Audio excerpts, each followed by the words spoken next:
नमस्कार, मैं राम शर्मा आप सभी का मेरे चैनल शर्मा जी की वाणी में हार्दिक स्वागत करता हूँ। इस दूसरे वीडियो में हम लोग सुंदरकांड पाठ के दूसरे चरण की कथा सुनेंगे। कथा प्रारंभ करने से पहले हम लोग हनुमान जी का स्मरण करते हुए कथा प्रारंभ करेंगे। काज किए बड़ देवन के तुम, वीर महाप्रभु देखि विचारो। कौन सो संकट मोर गरीब को, जो तुमसे नहीं जात है थारो। बेगी हरो हनुमान महाप्रभु, जो कछु संकट हो हमारो। को नहीं जानत है जग में कपि, संकट मोचन नाम तिहारो। संकट मोचन नाम तिहारो। दर्शकों, कथा के पहले चरण में आप सभी ने सुना किस प्रकार हनुमान जी महाराज समुद्र पार करके लंका में प्रवेश करते हैं और लंकनी के संवार के पश्चात छोटा रूप धारण करके वे सीता माता की खोज में लग जाते हैं। सीता माता की खोज करते हुए वे लंका के हर भवन, हर मंदिर में सीता माता को ढूंढने लगते हैं, परंतु सीता माता उन्हें कहीं पर भी दिखाई नहीं पड़ती है। और सीता माता की खोज करते हुए वे लंकापति रावण के महल में भी पहुंचते हैं। वहां पर भी उन्हें सीता माता के दर्शन नहीं होते हैं।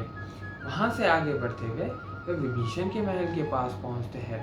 विभीषण के महल के पास पहुंचने पर वे आश्चर्यचकित हो जाते हैं, क्योंकि विभीषण जी के महल के मुख्य द्वार पर श्री रामचंद्र जी के आयुध यानी धनुष और बाण के चिन्ह अंकित है और नारायण जी का भी मंदिर बना हुआ है।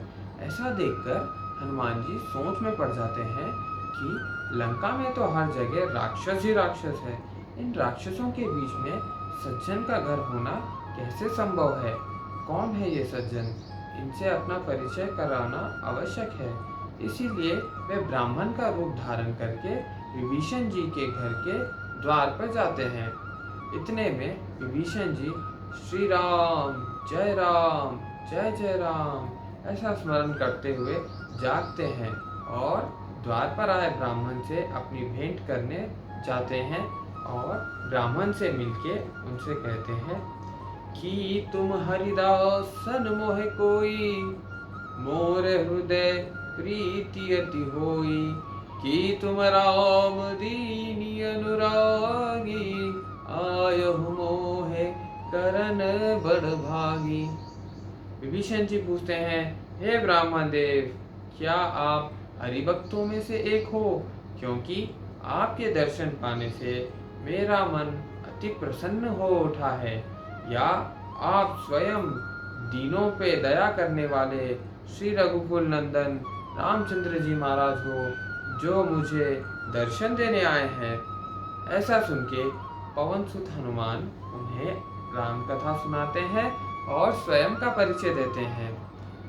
इसके पश्चात विभीषण जी पवन पुत्र से ऐसा आग्रह करते हैं, हे पवन पुत्र, क्या श्री रामचंद्र जी महाराज मुझे अनाथ जानकर मुझ पर अपनी कृपा दृष्टि बनाएंगे?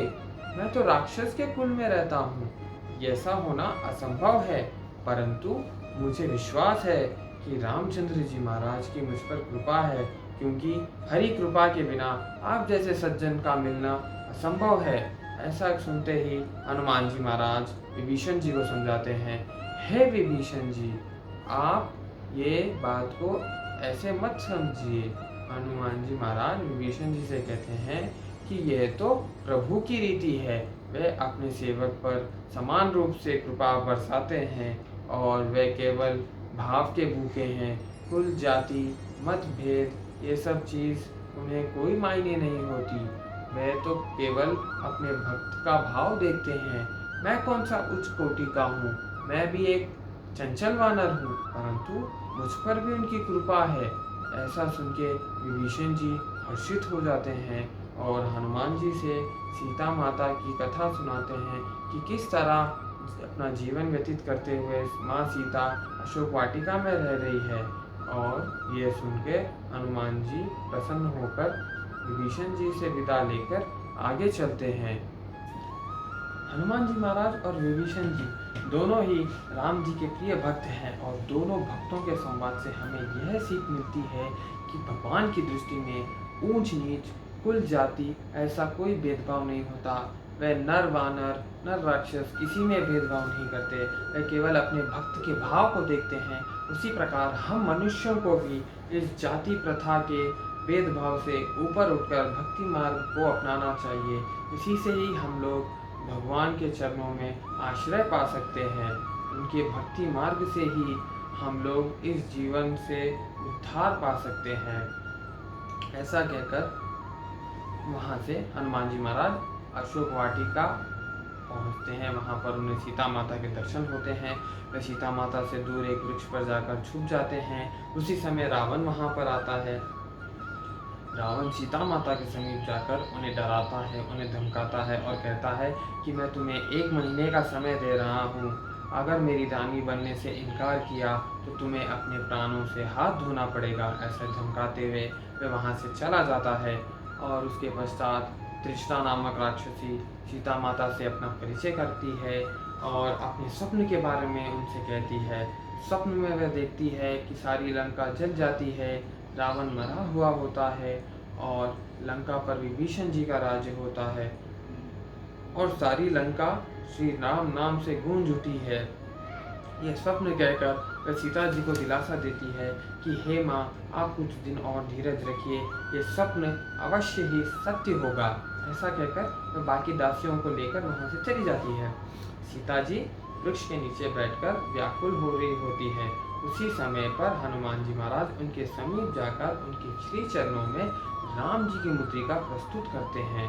वह मुद्रिका देखकर माता समझ जाती है कि यह उनके स्वामी श्री रामचंद्र जी की मुद्रिका है और वह हनुमान जी से अपना परिचय पूछती है। तब अपना परिचय देते हुए हनुमान जी कहते हैं, राम दूत मैं मातु जानकी, सत्य सपट करुणा निधान की।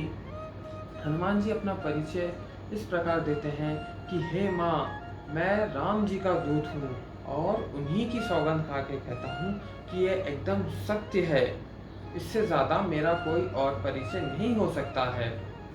अब दर्शकों, इससे हमें यह सीख मिलती है कि हनुमान जी की जगह अगर कोई और होता या हम मनुष्य होते तो हम लोग कहते कि हे माँ, मैं पवन पुत्र, मैं अति बलशाली, मैं शक्तिशाली, कोई नहीं कर पाया, मैं अकेले सागर पार करके आया हूँ, आपका पता मैंने ही लगाया है। परंतु हनुमान जी महाराज ने इस बात का कोई घमंड नहीं किया। उन्होंने सीता माता के समीप अपना परिचय केवल राम जी के भक्त के तौर पे दिया है। यह उनके भक्ति भाव, उनकी कुशलता और उनके निरंकारिता को दर्शाती है। हमें भी इन सब चीज़ों से सीख लेनी चाहिए। हनुमान जी की बात सुनकर सीता जी उनसे पूछती है कि ये नर और वानर की संगति कैसे हुई। तब हनुमान जी महाराज राम जी की कथा सुनाते हैं कि किस तरह वो किष्किंधा आए और सुग्रीव जी के आदेश पर सभी वानर सीता जी की खोज में निकल पड़े। तब सीता जी कहती है, राम जी मुझे लेने कब आएंगे? तो हनुमान जी महाराज कहते हैं कि माता, कुछ दिन और धीरज रखिए। श्री रामचंद्र जी वानर की सेना लेकर आपको यहाँ से छुटाकर इस दुष्ट का अंत करके ले जाएंगे। तब सीता माता हनुमान जी से पूछती है, हे पवन पुत्र, क्या सभी वानर तुम्हारी तरह है या तुमसे अधिक बलशाली और कोई है? क्योंकि यहाँ पर सारे एक से एक बलशाली राक्षस है, तुम वानर इनसे कैसे लड़ पाओगे? हनुमान जी समझ गए कि सीता माता के मन में शंका है कि हम वानर लोग इनसे नहीं लड़ पाएंगे। तब हनुमान जी महाराज ने अपना विकराट रूप धारण किया और सीता माता के डर को दूर किया। अब यहाँ पर भी सीखने यह मिलता है दर्शकों कि हनुमान जी महाराज ने डर को दूर करने के लिए अपनी शक्ति का प्रदर्शन किया है। और हम लोग क्या करते हैं? हम लोग लोगों को डराने के लिए अपना शक्ति का प्रदर्शन करते हैं। ये बात एकदम गलत है। हमें भी किसी का डर दूर करने के लिए ही शक्ति का प्रदर्शन करना चाहिए, ना कि किसी को डराने के लिए। ऐसा करते हुए हनुमान जी महाराज सीता माता से कहते हैं, सुनु माथा सखा मृग, नहीं बल बुद्धि विशाल, प्रभु प्रताप ते गरुड़हि, खाई परम लघु ब्याल। इस दोहे का अर्थ यह है कि हनुमान जी महाराज कहते हैं कि माता, हम वानरों में बहुत अधिक बल नहीं होता है, परंतु श्री राम जी के बल से हम लोग किसी भी प्रकार के शत्रु से लड़ सकते हैं। जिस प्रकार से एक गरुड़ से सर्प भी लड़ सकता है अगर उसके ऊपर प्रभु की कृपा हो, उसी प्रकार से हम मनुष्यों को भी केवल प्रभु के ऊपर ही आश्रय रखना चाहिए, केवल प्रभु के ऊपर ही अपना भाव रखना चाहिए, ना कि स्वयं के बल के ऊपर, क्योंकि हर कार्य जो भी हम करते हैं वह प्रभु की इच्छा से ही होता है। इसीलिए ये शक्ति, ये बल सब हमें भगवान ही प्रस्तुत करते हैं। इतना सुंदर दोहा हम लोग को समझ में आना चाहिए। हम लोग को इस दोहे के द्वारा यह सीख लेनी चाहिए कि कभी भी अपने बल पर घमंड नहीं करना चाहिए। ये हमें जो भी मिला है सिर्फ और सिर्फ भगवान के द्वारा मिला है। अब हनुमान जी महाराज सीता जी से कहते हैं कि माता, मुझे भूख लग रही है, मैं कुछ फल खाना चाहता हूँ। तब माता उनसे कहती है कि हनुमान जी, आप फल खाइए, परंतु वहाँ पर कई सारे राक्षस है, संभल कर रहना। हनुमान जी महाराज माता से कहते हैं कि माता, मुझे कोई डर नहीं है, आपने आशीर्वाद दे दिया, अब मुझे किसी चीज़ की चिंता नहीं है। ऐसा कहकर वे माता के चरणों में अपना शीश नवाते हैं और अशोक वाटिका में फल खाने आगे बढ़ते हैं। अब दोस्तों, इसके आगे की कथा अगले चरण में हम लोग कंटिन्यू करेंगे। मेरे अगले वीडियो का वेट कीजिएगा और सब्सक्राइब बटन, लाइक और शेयर करना मत भूलिएगा। जय श्री राम, जय श्री राम, जय श्री राम।